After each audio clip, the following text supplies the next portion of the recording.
Want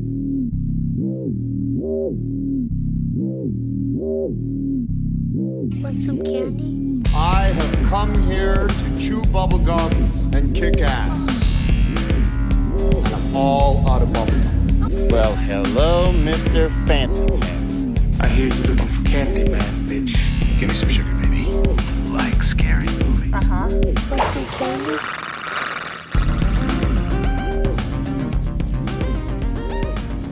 All right, ready? I'm ready. What's up, everybody? We are finally back with another episode of Monster Candy Podcast, and we're switching things up as usual because Oubliette has been having the worst real-life horror movie situation with her internet. So we're not doing the reflecting skin. Me and Terry from the Jukebox Romantics are going to be crossing streams on the Roger Corman produced, Barbara Peters and Jimmy T. Murakami directed 1980 throwback creature feature, Humanoids From The Deep. So, you know what? This is what you get when you decide to move to the woods. This is what happens with your internet. It's fucking crazy. We'll get into that. We'll talk a little bit more about that. I'm Screamin E from the Memphis Murder Men. Gucci T. Mike Terry from the Jukebox Romantics is here, and we're gonna get into some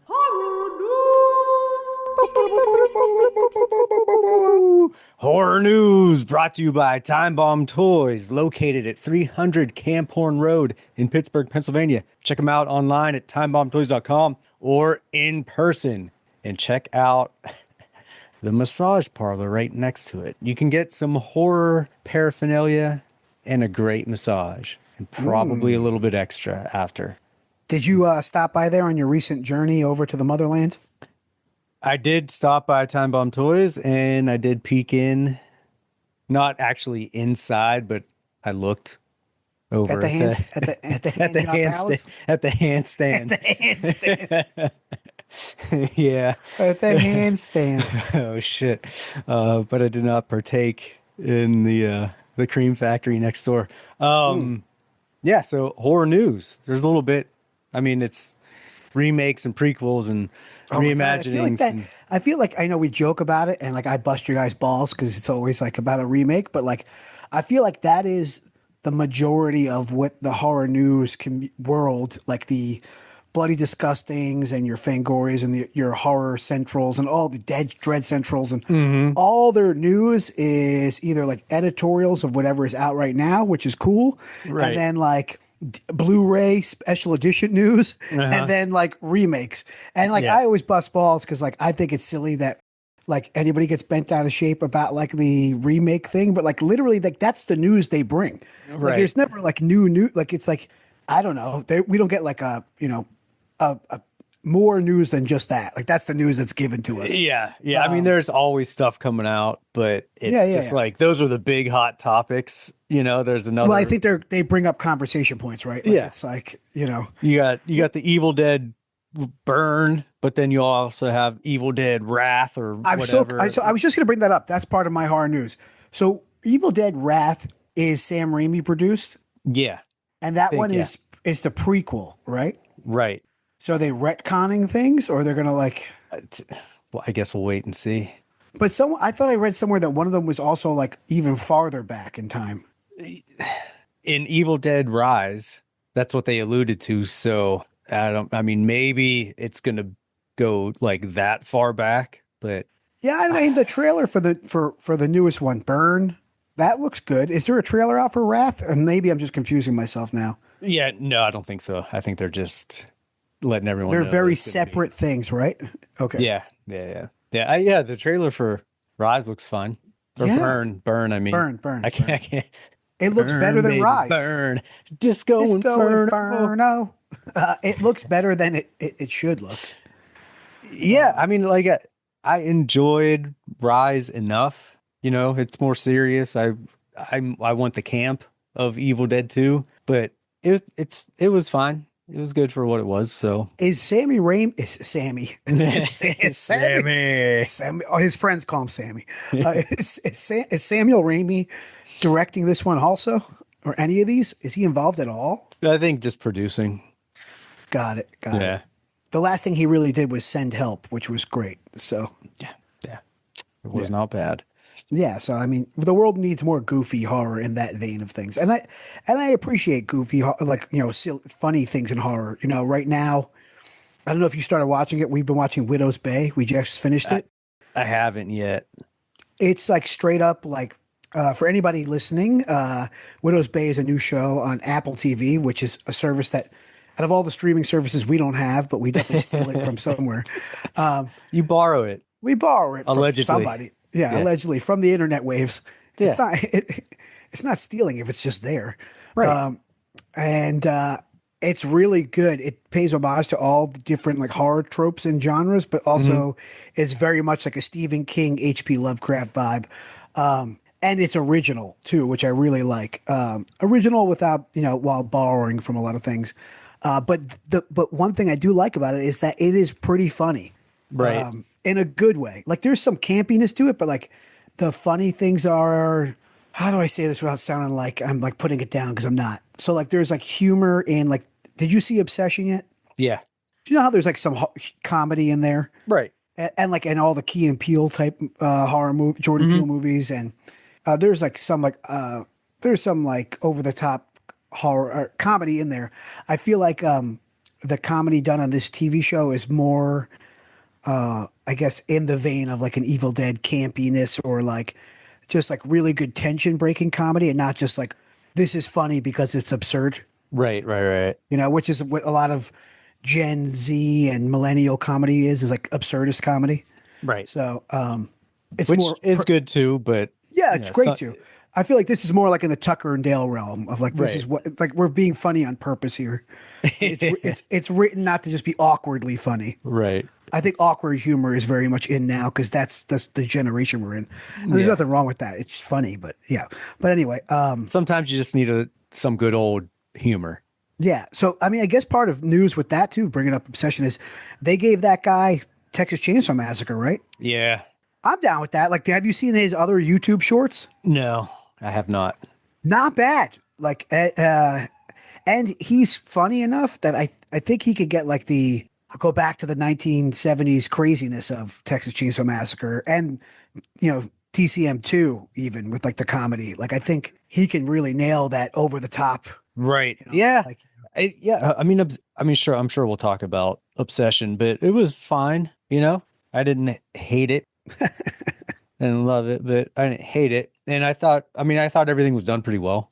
No, yeah, but I'm just talking about in the sense of like the director getting that franchise. Yeah. And like, I think his tone is there because he, like, I don't know, man, like Texas Chainsaw Massacre and Texas Chainsaw Massacre 2, even though they're so different, and even Next Generation, like the comedy that's there is I think the things that Rob Zombie got right in House of a Thousand Corpses. Right. Yeah. So, and the griminess, like that grindhousey grime. I want the grime. Yeah, that's what a lot of movies are missing. It's like they're just too well produced, and it's it's too clean. Even when it's trying to be like dirty and grimy, it's still too polished. Right. It's like perfectly grime. Right. Yeah. Perfectly dirty, and a lot of that's naturally CGI shit too. Right. Yeah. It's like cool. So what you got? You got any news? Well, I got a couple things. One thing I've been sitting on for like the last month while we've been trying to figure out Oubliette's internet situation. Like, okay, guys, she's getting an upgrade on her internet. Like, the actual company is doing an upgrade in the area, and this has turned into like the biggest clusterfuck. I think what happened is that her internet kept going down, and because they kept going down in the neighborhood, they've decided that now is the time to just overhaul the whole neighborhood's internet, right? Which is a project that probably was probably being planned for the future, and now they've probably just like kind of greenlit it to go quicker, based off of like what she's been saying, because it sounds like they've had internet issues, and now they're like, well, I don't know about where you live, but I remember where I live when it was like, all right, everybody's getting fiber optics now, or like, and they're going neighborhood by neighborhood. Right. I feel like up there, it's probably like we have to redo the wiring or something for everybody. Oh So- yeah. I'm sure it's a whole ordeal. I mean, it seems to be, but yeah, it's just and it's up like, there, you know, like when you're in Yeah. the woods, it definitely takes longer. yeah, and they're like, all right, it'll be in 48 hours, it'll be fine, and then it's not. It's like, oh, it Yeah, worked for 3 hours, and now it's down again for another day. And it's probably It's- down like in the heavy. It seems to be down like in the whole heavy use, you know, times of the day, Yeah, or just whatever. Yeah. But yeah, that shit is that would drive me crazy, especially if you're a person that works from home. Not that she does at all, but I'm saying like Right. if you do work from home or try to do like a podcast or anything creative Yeah. on the internet, like you know, this is the world we live in now. You kind of need the internet, even Yep. like cabins in the woods. You know, you need the internet. yeah. So Not that she lives in a cabin in the woods. I just She doesn't. when I remember Well, being yeah. when I was running an Airbnb out of like our lake cabin. Yeah. Like it was like the first thing we had to do was like, well, I guess we got to get fast internet because whatever yuppie scum is coming to stay in this cabin is going to want need it. internet. You know, Right. They don't want to. They don't want to unplug for a weekend. Yeah, so we've been dealing with that for quite a while, and then I was back east for the Living Dead weekend, one of the last ones before they tear down or do whatever they're gonna do with the Monroeville Mall. Got to see Dawn of the Dead in the theater and check out all the cast and whatnot. But they're gonna have one more in October before, and then there's a whole bunch of other shit with the developers. Like Walmart bought it, but apparently they've changed like the developing plans like 5 times of like exactly what's going to go on, what's going to It's get tough torn 'cause down. It's like a whole mall, so you can't like protect it because it's a fucking mall. So it's like- Right. So it's like there's a possibility some of the mall might get preserved and used. How? I don't know. Like, I mean, it's big, so they might put a Walmart in one end and do some other stuff with the other. Maybe keep some stores, but like I said, they were dude, there's saying, definitely like a city planner somewhere Yeah. who knows how to make old malls still work. Like Yeah. the spaces, like you got to be able to do something with all that space, Right. Besides knocking it down to build apartments with stores underneath it, right, You know, yeah, like- yeah. So like who that's knows? what they do everywhere. Yeah, But they've been told like it just changed again not too long ago before I was back there. So they're like, who fucking knows exactly what's going to happen, but something for sure is going to happen. Anyway, one of the news pieces I had was that so Damien Leone is going to be directing like an original horror movie. Like not a Terrifier, like something else, and details are unclear yet, but I mean that'll be cool to get something like is this before the next Terrifier comes out? it doesn't really say, because the Terrifier 4 is set for New Year's Eve, so probably next year sometime. Terrifier 4 is coming out this year. Yeah, Interesting. yeah. So I mean that'll be cool to see him do something different. I don't maybe because I'm just was not tapped in at the time and not really alive. But like, what is like what is like if somebody like that who does, I guess it's like anybody like this guy Curry Baker or Curry Barker, Obsession is his first movie, so his next movie is like whatever the follow-up is a big deal. Right. I guess like M. Night Shyamalan would be a good example of like somebody who's like did a big movie and then like his follow-up movie, like, you know, like Yeah. I feel like the bar is so low for Damien Leone that because it's Yeah. Terrifier, that whatever he does next, like it can't go wrong either way. Right. If it's like another Terrifier but not good, then everyone will be like, Terrifier is his bread and butter. And if he goes completely a different way and creates something whole new and awesome, Right. but still has his touch, you're like, hey, he's got something more to give. Yeah, if he could do what he needs to do as well as he did with Terrifier, and like I'm not the biggest Terrifier fans, but what he's trying to do, he does well. Right. So if that can translate to something that's completely new and not anything to do with Art the Clown, then good for him. It's also interesting too if I'm sure there's a lot of money riding on it, right? Like I'm sure because of Terrifier, he probably got a bunch of money from people to make whatever this next movie is, I would think so. right? So I don't know how much of a gamble it is, but Yeah, I mean, we'll see. yeah, As long as it's not terrible. Like Yeah, I'm not going to pretend like I know the money side of the movie business Yeah. as much, but I'll like I be- know there's definitely some money involved and in the whatever he's doing next. So Yeah, I don't think he's a bad director. So Hmm. if it's okay, then that's great. It's just something new. he's going to give us a creature feature, hopefully. Yeah, hopefully. And the other part is, so I guess Joe Bob Briggs was doing one of his traveling shows, and Fangoria was there in the audience, and he was talking about what's next for him after the last drive-in. Yes, has he been like alluding to things? I'm sure contractually he can't really say things. Right. A little bit here and there, but I guess at that event he was talking about what the next show will be like. Like it's still going to be him showing the movies and doing the thing, but How old is he? he's in his 70s. Okay. But from what he was saying, it sounds like it's going to be a mixture of like Monster Vision and like just all the other stuff he did and The Last Drive-In, and it's not necessarily going to be horror focused. Okay. There's going to be a lot more attention paid to like just deep cuts of like exploitation movies, or just like Sure. movies he thinks people should know about, and a real heavy focus on movies from the 70s. So okay, so like Joe Bob's quintessentials Yeah. or something like that, or like things that gets him going. Like, Yeah. it's like So, I mean, that'll be cool, It's always fun to see not necessarily a horror movie and hear him talk about stuff like that. Like Vixens, for example, like he could play something like that. And, actually, it was funny. Going back to, and this is for anybody who didn't listen to our episode about Perfect Blue, which was one of our more recent episodes. But go back and watch that movie and check out that episode. Really good episode we did. I was proud of that one. But after the fact of when I picked that movie to watch, I learned that Joe Bob had done that on one of the more recent seasons of The Last Drive-In.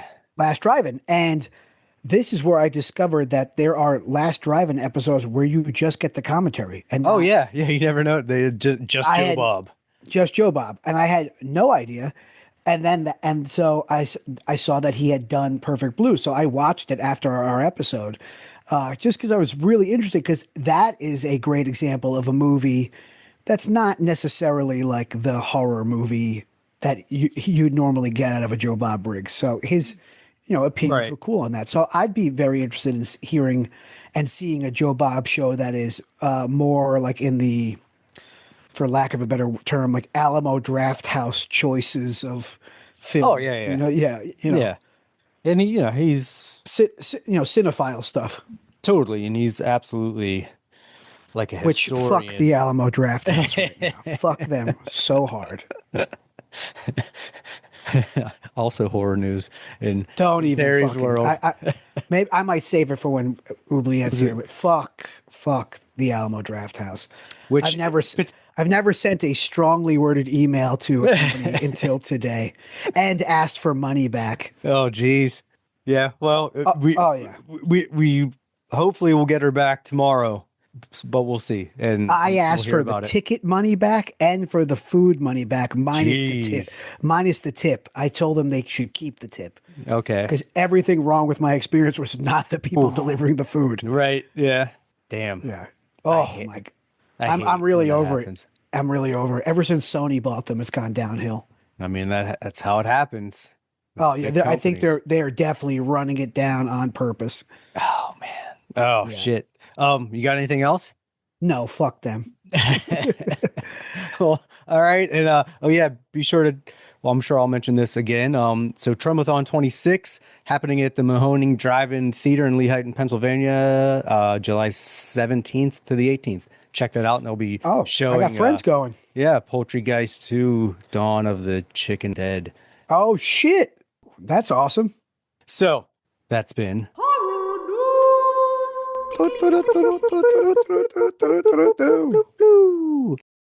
all right, guys.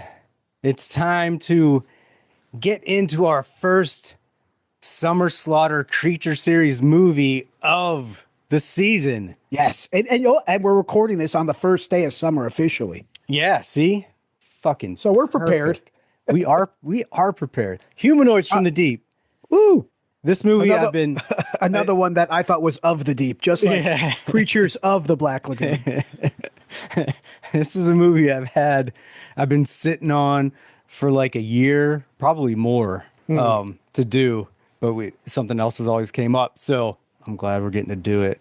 Oh, let me get into the little synopsis. I can't wait to hear the synopsis because it's like a plug and play. Yeah, IMDb's it's pretty simple but effective.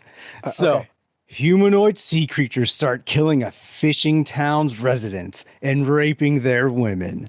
It's up to the townsfolk and visiting biologists to fight back and fend them off. So yes. Okay, I don't mean to laugh at the rape part. I just can't believe they fucking put that in there. Right. But you know what? What else would you expect from a Roger Corman produced film? Well, if you're from not going to mention the 1980. rape, yeah, and if you're not going to mention the rape thing, and you went into that movie not knowing that was happening, you'd probably be pretty upset. Like, Oh, right. Well, like fucking Barbara Peters was apparently. okay, yeah. So you have to explain that as we go on through this episode because I was a little confused with the two directors thing and like this severely disjointed vibe of this movie where I felt like I was watching two movies happen. Right. And I think everyone that was acting in it felt the same way. 'Cause Okay. they Okay. signed on to 'Cause do. this was my first time seeing it, other than I definitely saw the TV version. Right. Right. Which definitely has scenes from this one in it. Now that I went back and looked at both of them, like they reused scenes from the original in the TV yeah. version. Yeah.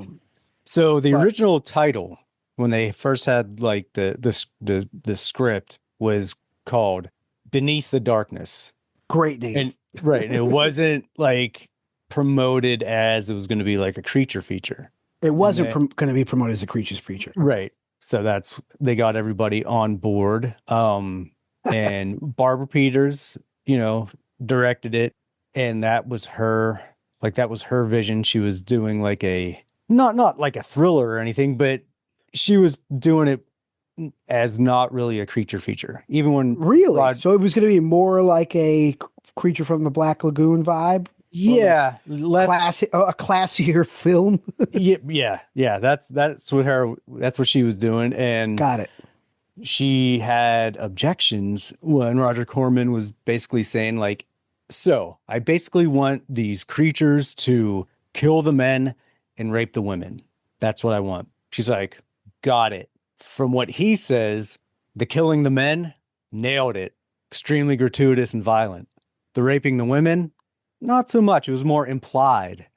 And so he was like, hey, like, I get it, but I need, like, the audience needs to see this because, first of all, this started filming in 79, got done in October of 79, came out in 80.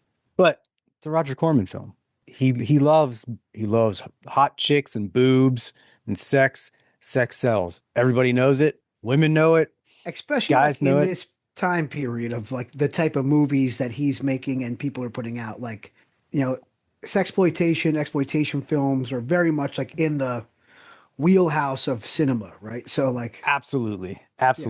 so this isn't like unknown territory. It's like, Right. And not saying whatever your opinions about it are or whatever. I'm saying, but this was clearly what the movie he was out to make. right.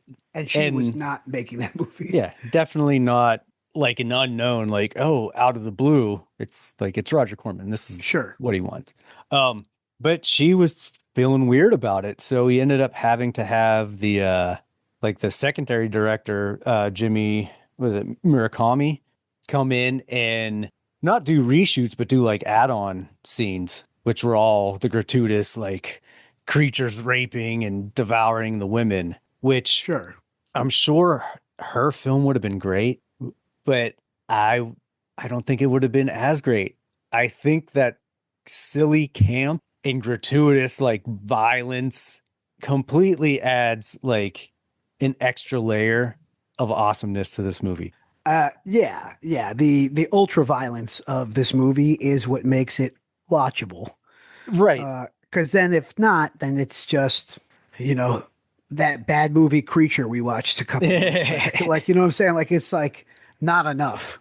Right, And yeah. like the raping part of it is whatever. It's not so over the top.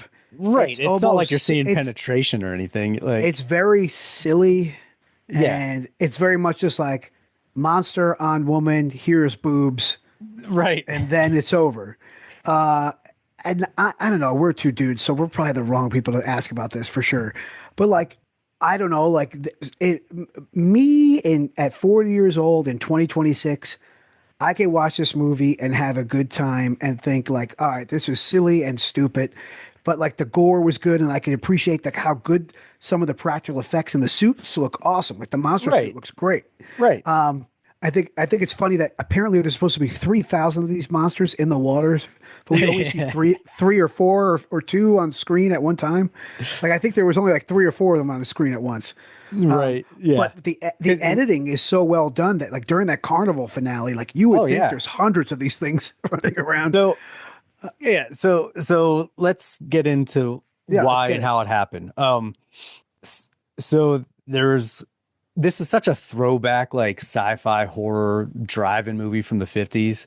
Oh yeah, Like, yeah. it's Evil Company A. Yeah. Like, They're doing these scientific experiments with this DNA 5 DNA strand that they're injecting into these fish into these salmon to make them grow faster and expedite their growth. salmon needs. Yeah.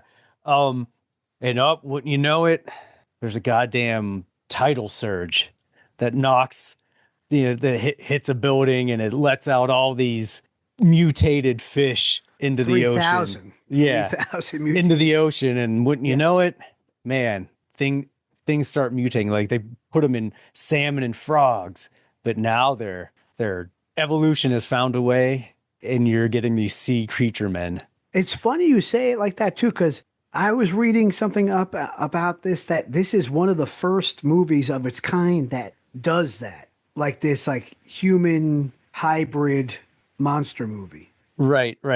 which is weird to say, but like I think it started a trend, is what I'm saying, like Right. this humanoid monster thing. Humanoids from the Deep. Or Chud, baby. Or if you saw it in Japan, Monster had 3 different titles, or 2 The working version I working watched said titles. monster at the end of the movie in the credits. Yeah.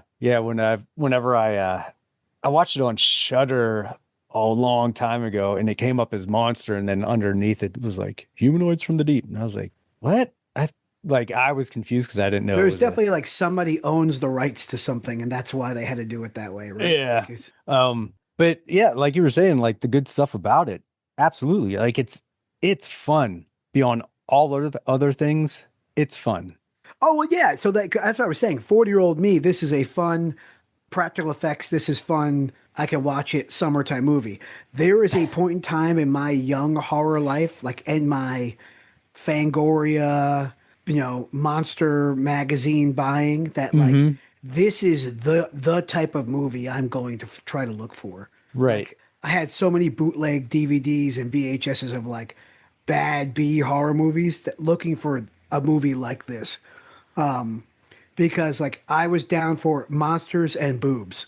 And, Right. Because I was like a teenager or in my early 20s. And like the more graphic and violent and bloody and boobs there were, the better. And so when watching this, I was just very upset with my younger self for not finding this movie or watching it earlier. Yeah. And now, because I was like, man, the old me would have fucking like, this would have been my favorite movie for like at least 5 years. Yeah. So it takes place in a small fishing town in California, supposedly in the summer, but it does not look like the summer. It looks cold as fuck. It looks like a New England town. Yeah. It is during the salmon festival that's going to occur. And it has everything, with the that Roger Corman likes to put in it. And one of the things I liked about it, and he talked about this when they showed it on the last drive-in, was he was talking about that whatever social messages and commentary he needs to put in the film, or what ideas he has on social commentary, those are all secondary. Primary focus is to entertain the audience, which I love. So it doesn't beat you over the head with any social commentary. Like it has all of that in there. It has the, eco warrior type. Hey, we need to protect the natural habitats and, the ecosystem. But the evil company, the evil cannery moving in and, to this fishing town that a lot of people were for because it'll be good for the town and good for, just productivity and Sure. the economy and everything. But then you have the, what's his name? So, did he write this movie? It doesn't show up like under any of his credits that I'm looking for. Who, Roger Corman? Yeah. No. The writers were Frank Arnold, Martin B. Cohen, and William Martin. It was just a New World Pictures produced, but he was very involved with like, hey, this is what I want. This is what I need. Got it. So you have Johnny Eagle, who plays the Native American guy who's like, hey, stop fucking around with with nature. Like you're ruining it. I don't want this cannery in. And you have the evil townsfolk guys that are like, get out of here, Injun. Like, they're doing the xenophobic like trope, but it's like it's such a short-lived issue between them. Like even the nature part of like, we don't mess up, don't mess nature up, preserve it. That's like they say it, they put it out there, and then there's the little like racist back and forth at the one party where they fight, and then after that it's like the evil guys are like, he's the only one standing in our way to get this cannery here, so we gotta like kill him. And it just gets out of control in that way. But by the time all that's happening, everything else, you just kind of forget about it. And yeah, it's the gore, like right off the bat, there's killing. It's very Jaws like in that way. It even has like the same, it's which like he just did Piranha right before that. Like Piranha came out not long before this, like a year or two. So. Yeah. So it's like, which is great. I'm all for it. Oh yeah. If you're going to rip off anything, ripping off Jaws is fine. Yeah. And it works well. I think because of the two directors, like, yes, it's very noticeable the way the scenes are directed and like the campiness and silliness of the creature scenes. Oh yeah. The biggest part that stuck out to me at that point was like, there was like some real serious scene happening, and it was like, I don't know what was going on, something with the radio station. And then all of a sudden we cut to like one of the creatures just like running towards the house and jumping through the window and the girl was showering, and you get this big silhouette of gigantic boobs. Yeah. And you're like, the tone just shifted so quick. Right. Which I think works so good. Like, I think it definitely makes it stand out. Yeah. Right. But like I said, for me, I get that very 50s sci-fi horror, like drive-in movie feel from it, because that's how it was. Like everyone would be straight and playing the scene straight, like, oh, blah, blah, blah, blah. And then some goofy ass monster with like long arms, wiggling arms would come in, and it would just be silly. But in the context of the entire film, you're like, yeah, that works. And I get it. And the radio DJ was awesome. Like, I love Gremlins did it. There's a bunch of movies that have done it, but they always have like the scene where you just hear the radio DJ going, oh no, there's creatures coming up and attacking everybody. And it's like, hey guys, crazy, this is Rockin' Ricky voice. Yeah. And I'm like, dude, that's so awesome. I fucking love that. And the one scene that, like, okay, obviously anyone that's been listening to this podcast for long enough knows there's spoilers. So the ventriloquist, his dummy, and the girl he's having sex with. Is it in the tent? In the tent on the beach, who eventually get killed by one of the humanoids from the deep. As the ventriloquist is having sex with the woman, and while he's getting murdered, the hilarious part of the dummy and his eyes going back and forth like he's watching total fucking Twilight Zone type deal. Unexplained, unnecessary, but hilarious. So funny. and I always forget it until that part comes up. Like I remember the dummy.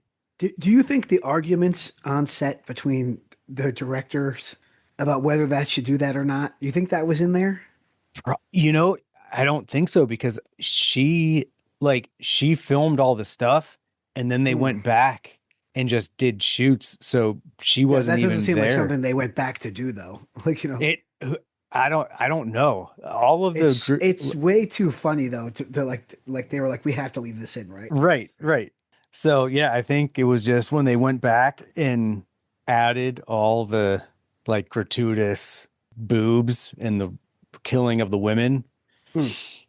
Like she wasn't around, and when she finally saw like the final project, she was like, "What the fuck?" Like she was just pissed off about the whole thing. But it wouldn't have been the movie it is now. It's so good, and stuff like that is hilarious. Doesn't make any sense. Why is it there? Who knows? But it's funny and it's do you know what the awesome. budget was for this? Did it have a decent budget? There's a lot of fire. Dude, There's a lot of like explosions. That carnival scene alone seemed like it was expensive as fuck. so I from mean, they what didn't have a lot of money. There's only three monsters. IMDb doesn't have it. The Wikipedia has some numbers. Then there's some other different numbers. Like I was trying to use the like the AI Oh, like what it would cost, like stuff to find out like what the budget was and what it grossed.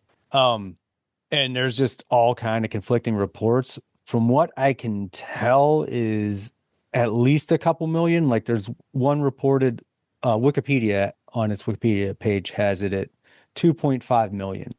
Okay. And then it grossed like worldwide and in rentals and stuff like that, like 1.3 and then an additional 2.5. But it's really unclear as to exactly how much it cost and exactly how much it made, which is weird because you could usually find out all the time, Right. or most of the time. But yeah, this is like it's in secret. Somebody knows the real numbers, but we'll never yeah, know. I mean, this definitely did much better probably like at home. Like this is right at the beginning of home rental shit. Right. Right before that. Yeah. So, but as far as the stuff I liked about it, like I said, it's all just fun. Like it's fun. It doesn't beat you over the head with social commentary. It has those really silly, campy moments like the ventriloquist dummy, or just even the monsters. Oh my god! Every time they're at the beach and like she's taking out her fucking camera, take a picture or something, like come on, like there's a monster right over there. It just like pops up. Right. Or when they're running from the monster and then all of a sudden one just pops up out of nowhere. It's like Right. And I mean, hilarious. the action's good. Yeah. Like all of it is like It's never slow. No, it's never slow. And it's an hour and 20 minutes. It's never slow. Yeah. Corman's It's definitely sweet like a spot. quick Yeah. one. Yeah. And all of it, like, and I don't really dislike anything about it. Like some of the criticisms. So yeah, what are the criticisms of this guy? Like the rape stuff? I mean, not for me. I mean, if it's the Not movie, for like, me, bro. yeah, I love them raping. I love them rape scenes. But it's a very like the horror of Party Beach, which he had to have had that in mind when he was making it because it's basically like the same thing. Yeah. But all this stuff that at least that I see that I could criticize about it are things that make it good. Like some of the editing is bad, some of the acting's bad. Like on one part when one of the girls is driving away in the truck trying to get away from the monster, and it's on the top of the roof, and she slams on the brakes, it falls off, she runs it over. They reverse that scene of him rolling, and then he's rolling back up, and then she runs over him, and then all of a sudden he's on the back of the pickup truck, and then the truck crashes. Like stuff like that. Is it the best? No, it's obvious and it's not great, but also it is what kind of movie it is. So it's like a budgetary thing that like definitely is right. And I wouldn't time saving. Like we got one chance to do this kind of thing. Yeah. I wouldn't expect anything less, to be honest. Right. Like I feel like when if somebody today was like, hey man, did you see that new movie coming out? It's called Humanoids from the Deep. Yeah. Like what would you expect? Right. Like right. Like I would expect what I just saw. Exactly. and like take it at face value and enjoy what I enjoyed, and whatever I didn't like, it doesn't really matter. Dude, So it's like I think exactly. you can't really go wrong with a movie like this. Like it's like it's what you know what you're getting into. If you went into this movie thinking you were going to get like some high art, you're Yeah. wrong. And Especially like the if only way you can anyone's go wrong with this movie is if there's not enough gratuitous gore and violence, right. and if like the practical effects aren't great, which like that is one of my knocks is that sometimes the suits look terrible, Mm-hmm. especially like in the carnival scenes. Like you could see parts of them falling off, the heads are moving around. Like Well, it's it's like because they only had like three of them and they just kept having to, yeah. which I read again some like is I've it, never done it before, but I read like on Amazon they have like the insights when you're watching a movie. You can yeah. read like the fucking thing. I never even look at those, but I was looking at it for this one. And I was reading that they only had three of them, and only one of them was really good, like camera, like from all Right. angles. But So you like, would nener know because yeah, how they edited it and how it was shot. They get the close-ups and it just like, especially in the carnival scene when the mayhem is going on, Mm. it all feels like there's a bunch of them. You know, there's not, but it it creates the feeling that there's a lot more than there are. I thought, yes, especially when you hear 3,000 in that scene, and like you're like 3,000, you're like but the panic and the all the actors who are doing that carnival scene like really sell it really well, Oh yeah. and the effects like when the boardwalk is breaking, like the water stuff, the running around, like the all the different angles, and like I was reading that like apparently only one of the actors like they really liked the way that actor died. So Yeah. anytime there's a death scene for one of these creatures, which is like a million of them, like Right. they kill a lot of them. It's always the same guy acting as like in the suit. Yeah. Yeah. So think about what the setup is for that. Like that's a lot of setting up, right? Like for each Oh death scene, yeah. if it's the same guy in the suit, like they had to like how many times did they like rebuild the suit every time they killed somebody? Right. For sure. Some of them get shot in the chest. Some of them are getting like fucking pummeled. Um, so yeah, So and I did like the killing and like the fighting wasn't so clean. Like it was like it looked like a real struggle. right. Yeah. Yeah. Like it gave you the feeling and the impression that shit was really going down. Except This for one of them, which was hilarious. Like, excuse me, there's one part where like one of the humanoids fucking grabs a dude by his neck and doesn't do anything, and then all of a sudden just like fucking like a fucking fire hose of blood comes yeah. flying out. And I'm like, man, he just grabbed his neck. He didn't even do anything. It's just it was that strong and just Oh, ripped him apart. I was like, this is awesome. Like this is like what, like, that's what and I think you guys laughed at me when I said it when they remade Piranha a couple years back, Yeah. like, and it was just over the top practical effects gruesomeness. Like I was like, that's what I came for. Right. Like that. Like I don't know, what are you expecting? Five, like cinema, like Yeah. it's Yeah. like when you go see like Human Centipede. Like I would expect to see a human centipede. Right. Yeah, So and you know what? I mean, for what it's worth, for the money they did and how they had to work, because what I think it was shot in like what 2 weeks or like we're also talking about 20 like days. 47 years ago. Right. It's like different. But It's like different stuff they're using, different yeah, time. this is definitely one of the way better products of New World Pictures, like the Corman era. Like we're gonna Mm.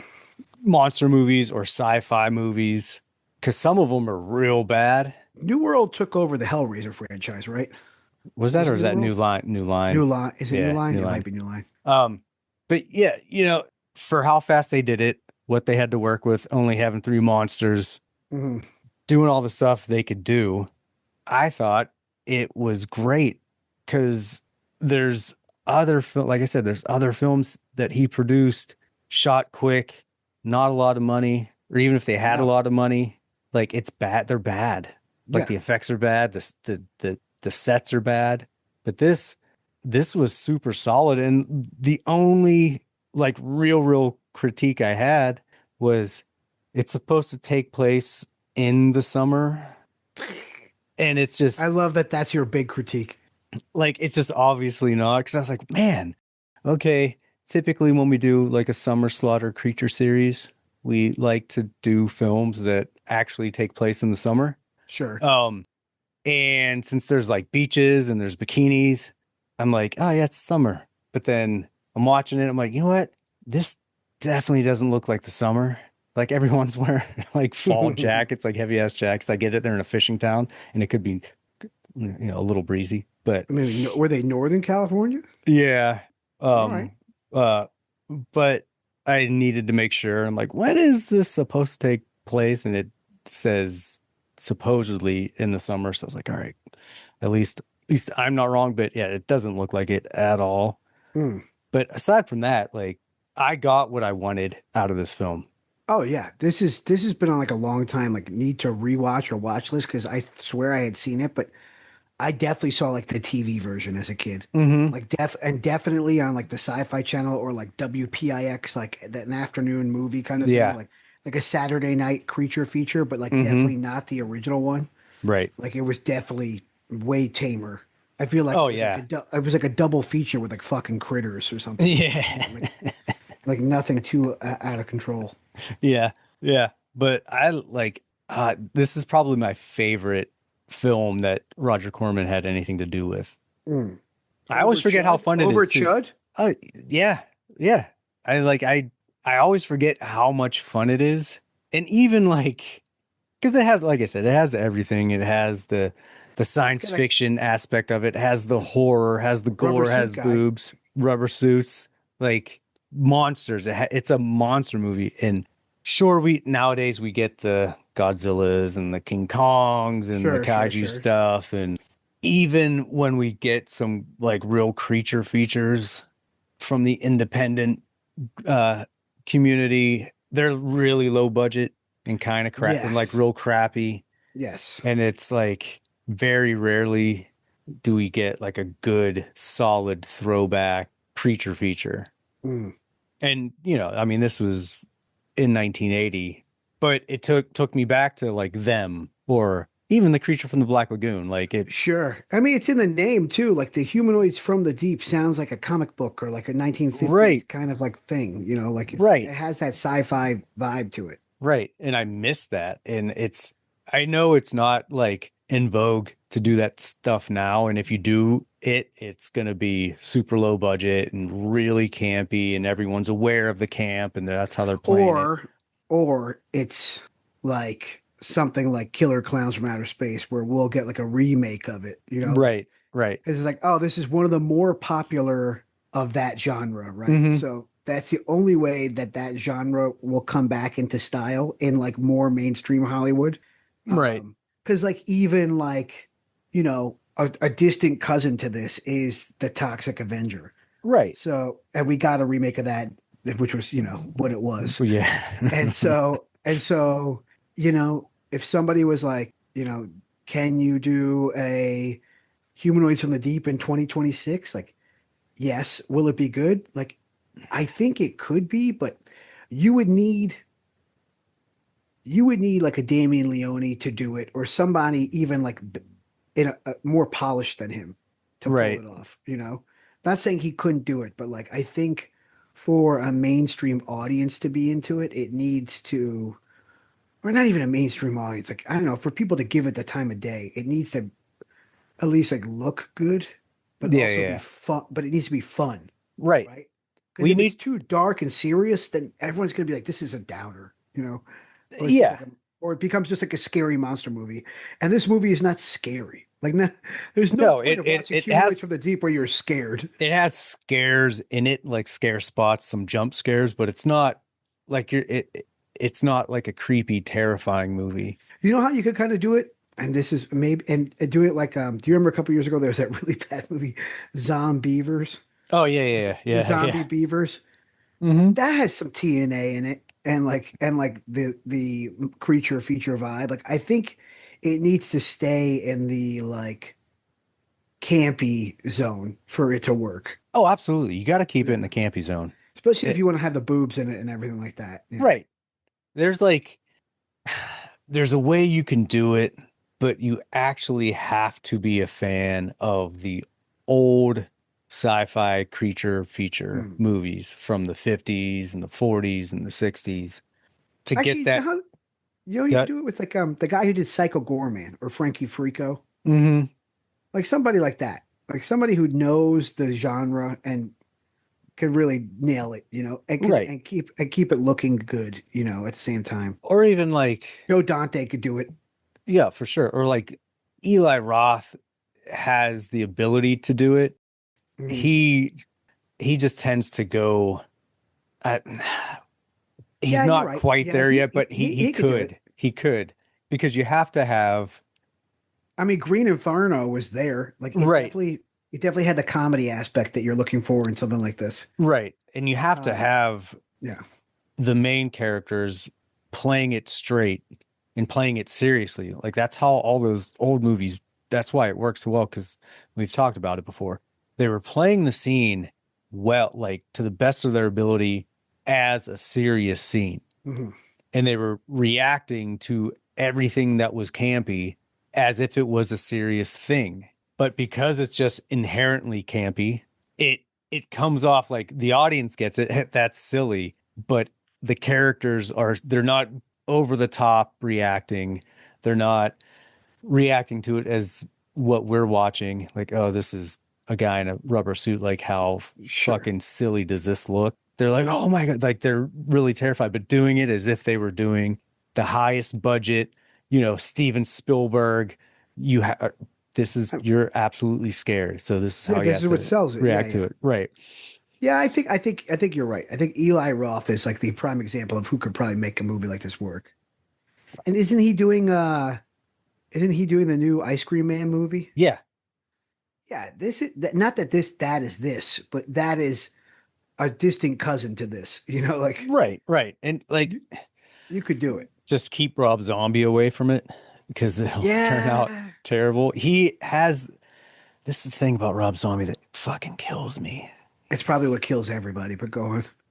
He's got that potential for sure. He has the potential, but he always makes it too much of like one thing. Like it's too dirty, it's too gross. Like not Mm, gross in a way of like gore, but like too real, too brutal.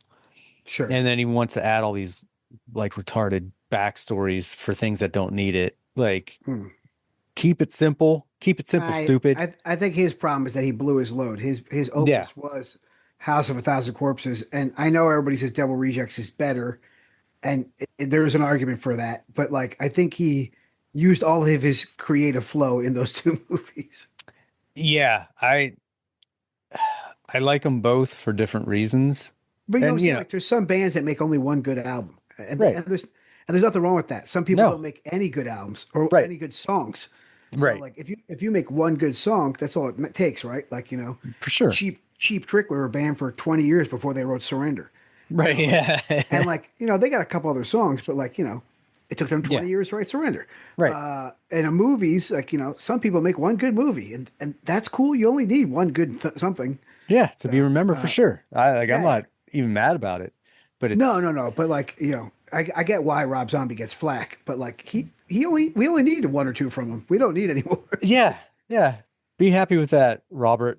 That's all you needed. Yeah. So, but yeah, like I wish somebody would come out with like a good creature feature, a good monster movie nowadays.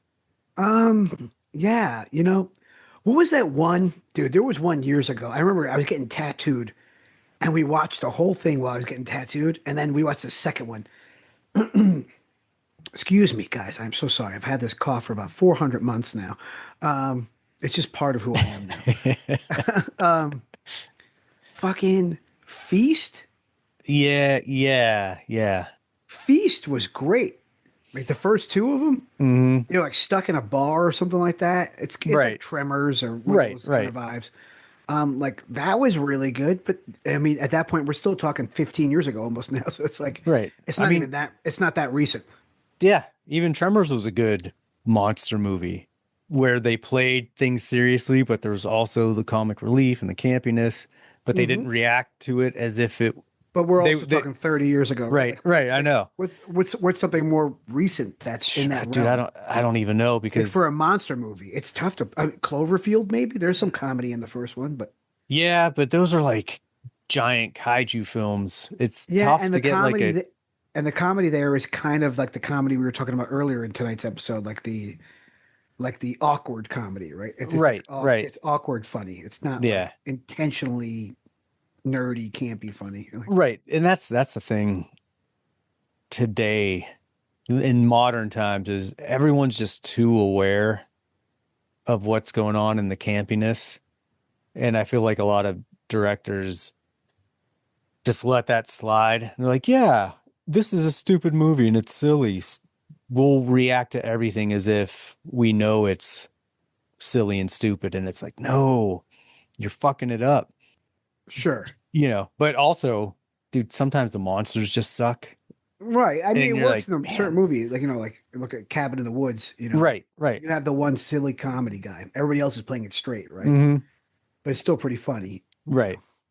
So, but yeah, I mean, if anyone has not seen Humanoids from the Deep and you love monster movies, I would 1,000% check this out. I mean, I put this in the tops Yeah.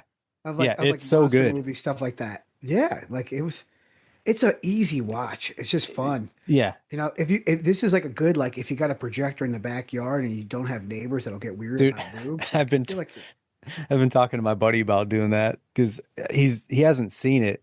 I think maybe he has like on Shutter, but not really. And I was like, dude, I got to bring this over and we got to watch it. You got to get a projector and we'll do it in your backyard and do it like a yeah, drive-in. it screams driving. It Absolutely. screams driving. I'm sure this gets played at drive-ins all the time. Yeah. I mean, I would hope so. If not, it should. It should. Yeah, the drive-ins by me, the closest ones, like 45 minutes away. I feel like they do stuff like this. They should. That'd be awesome. I would love to see it in a drive-in. Yeah. Well, all right, let's rate this. How many creepy fish men creaturey zombie candy corns are we going to give this? 2.65. Okay. Yeah, I enjoyed the kills and the boobs. I need for a world where we see, your bring her backs and your obsessions and your back rooms and your serious horror and your Tony Collette hereditary horrors and, like I forgot that like sometimes it's okay to just have some dumb shit. Yeah. Like just some monster candy, buddy. yeah, dude. That is the definition of what that is, right? Like it's Absolutely. it is like pure like fun horror. Like this is Yeah. something that like this is dude, this what this is a great movie of. I know we're in the rating zone. This is a great put it on in the background at Halloween and don't watch it movie. Like just put it Yeah. on or like put it on when you have people over. Mhm. Like if you have a group of friends coming over and like, hey, you guys want to watch a movie, but you're just gonna bullshit through the whole movie. Like this is that movie. Like you could still watch this movie without watching this movie. Oh, totally. Because like at any point you can, as soon as you get the gist of it from the beginning, at any point you can look back and watch the movie and know what's going on and have something to watch. Like there's always something going on. There might be 5-10 minutes tops out of it where there's just dialogue between the biologist and lady it comes with a and simple enough synopsis, like Yeah. evil scientists fuck shit up, and there you go. Right. Like it's like Piranha or any of these Yeah. movies. yeah, like you're always gonna look, turn around and like, oh shit, someone's dying or someone's getting raped. Oh, there's a titty. You don't miss a big plot point, and if you do, No. you figure it out quick enough. Absolutely. Oh, they figure it out. You got to shoot them in the head for them to die. Right. And before I rate it, I'll mention the big plot twist at the end because they find the one girl who got raped on by the humanoid from the deep. She's still alive. And what do you know? She's pregnant and she gives birth to the humanoid baby. Perfect for a sequel. Someone should do a sequel to this. Did they not do a sequel? I don't think so. Well, this is 1980, and this is right after fucking Aliens. Yeah. And that birth scene is 100% just a chest bursting, Oh yeah. but out Yeah. of his stomach. Mm-hmm. Yeah. And I wonder if it was in the plot before Aliens. Who knows? But Maybe. yeah, Because I mean, it did start filming in '79, so right. yeah. So who knows? But yeah, so I'm gonna give it 3.5 creaturey zombie humanoid from the deep candy corns, and that's gonna average out to a 3.1 candy corn. Solid. And I think, like I said, this is just, I love these fun monster movies because I don't, there's no hidden meanings. There's nothing you have to really think about. It's just you watch it and it's fun. It's good monster candy. And like you said, there's not really any slow points in it. It's kind of moving the whole time. Right. And again, I mean, obviously, because fucking Roger Corman's been around since the beginning of time, or was around, and he did. Yeah, rest in peace. Yeah. This Fucking year. Blood and Little Shop of Horrors, like all that stuff. Little was Shop of produced, Horrors. right. Yeah. But it's so he was around during the heyday. He knows what works, and he likes to keep it short and sweet, to the point. Get a little camp in there, get some horror, get some sex. There you go. It's like bang, bang, bang, and you're in and out, and you've had a fun time, and I appreciate that. Rest in peace, Roger Corman. So yeah, I think that's a good movie if you want to have fun and not have to really pay attention. Sure. And see some cool shit and see some titties and see a ventriloquist dummy move without having a hand in his butt. So yeah, Humanoids from the Deep. Check it out. Next, we will hopefully have Oubliette and be talking about the reflecting skin, which is, I watched that movie 1.5 times. it's a movie. There's lots of stuff to say about it. It's definitely a weird movie. I will say this: if you're gonna watch The Reflecting Skin, I don't know where it was streaming. I think I saw it on Amazon. But I would safe to say that this is probably one of the most polarizing movies that's probably out there for people who've seen it. And probably will there's probably a Reddit discussion going on about it still to this day. Because I saw that it won one of the highest awards at Cannes when the year it came out. And it was like one of the first Cannes films that had like a standing ovation.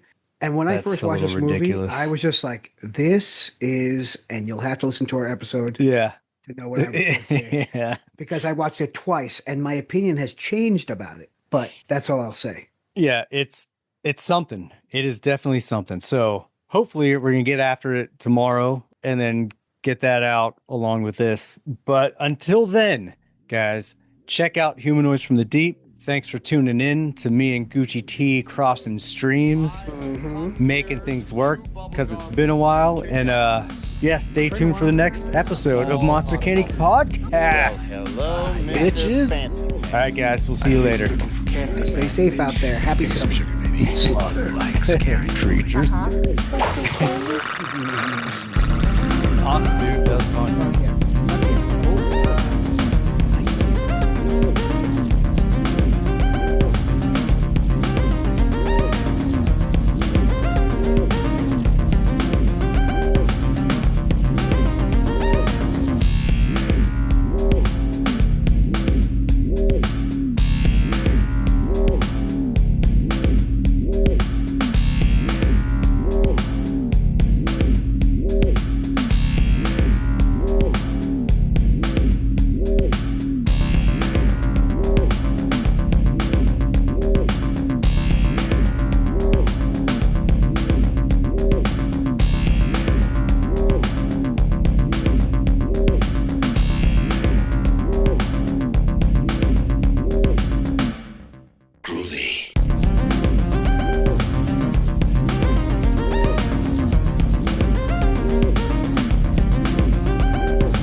storm right square in the eye and he says, "Get away from her, you bitch!"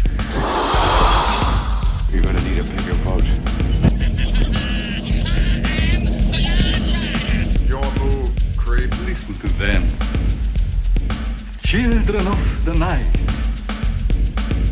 What music they make.